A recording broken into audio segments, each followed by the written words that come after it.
Hello बच्चों, let's read this question and question says that calculate the compressibility factor for CO2 if 1 mole of it occupies 0.4 liter at 300 Kelvin and 40 atmosphere.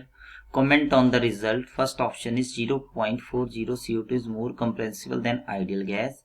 Second is 0.65 CO2 is more compressible than ideal gas. Third is 0.55 into CO2 is more compressible than ideal gas. 0.62 CO2 is more compressible than ideal gas. तो देखिए यहाँ पे हम सबसे पहले की concept की बात करें तो की कंसेप्ट हमारे पास क्या है, that is your compressibility factor. तो सबसे पहले तो हमें यहाँ पे की कंसेप्ट देखना पड़ेगा। की कंसेप्ट हमारे पास क्या जाएगा, कंप्रेसिबिलिटी फैक्टर। तो सबसे पहले कंप्रेसिबिलिटी फैक्टर देखते हैं। कंप्रेसिबिलिटी फैक्टर को हमने यहाँ से रिप्रेजेंट किया है कंप्रेसिबिलिटी फैक्टर को, दैट इज विद जेड या तो जेड। जेड किसके इक्वल होता है, this is equals to PV real divided by, यहाँ से आपके पास आ जाएगा NRT, this is your NRT. ये मान लीजिए हमारे पास इक्वेशन 1 है। ओके, अब आपको पता है आइडियल गैस इक्वेशन में क्या होता है, PV is equals to NRT रहता है, PV is equal to NRT. तो अगर हम यहाँ से P डिवाइडेड बाई यहाँ पे हम कर दें NRT, P divided by NRT, तो ये क्या जाएगा, this is volume of ideal gas. तो यहाँ पे हम कंप्रेसिबिलिटी फैक्टर जो है Z जो है, Z हमारे पास क्या जाएगा, एक तरह से volume of real gas divided by volume of ideal gas.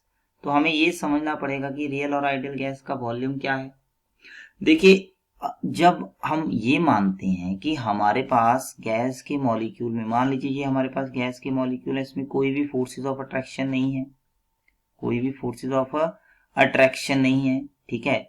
तो हम ये मानते हैं कि जो वॉल्यूम होगा वो वॉल्यूम किसका होगा, आइडियल गैस का। लेकिन अगर इसके बीच में फोर्सेस ऑफ अट्रैक्शन आ जाती हैं तो वॉल्यूम हमारे पास किसके इक्वल हो जाएगा, that is your volume of real gas. Okay, तो अब हमारे पास वैल्यू यहाँ पे गिवन है, पहले हम इसको निकाल देते हैं जेड को, फिर उसके बाद हम देखेंगे कि क्या आएगा।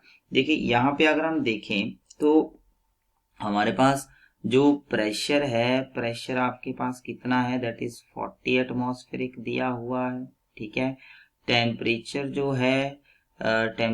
जो है वो आपके पास है 300 केल्विन दिया हुआ है।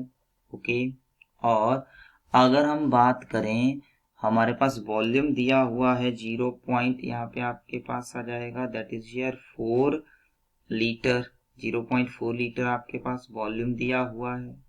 और नंबर ऑफ मोल्स आपके पास दिए हुए हैं, 1 दिए हुए हैं। इन वैल्यू को हम यहाँ पे सब्स्टिट्यूट कर दें। जेड किसके इक्वल आ जाएगा, प्रेशर है 40, वॉल्यूम ऑफ रियल गैस है 0.4, एन आपके पास 1 है, आर का वैल्यू एटमॉस्फेयर में तो लेना पड़ेगा 0.0821, टेम्परेचर हमारे पास है 300 केल्विन। इन सब वैल्यू को हम सॉल्व करें तो ये किसके इक्वल आ जाएगा, this is equal to 0.65।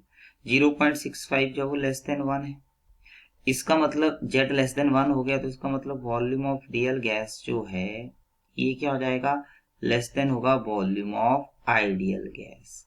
Ideal gas से क्या होगा, ये लेस होगा। कहने का मतलब है कि जो रियल गैस का वॉल्यूम है ये आपके पास होगा वो आइडियल गैस से क्या है, लेस है, आइडियल गैस से क्या है, लेस है। ओके, तो इसका मतलब क्या हुआ कि जो हमारे पास फोर्सेस ऑफ अट्रैक्शन है वो इंक्रीज करें तभी तो वॉल्यूम जो होगा रियल गैस का क्या होगा, आइडियल गैस से लेस होगा।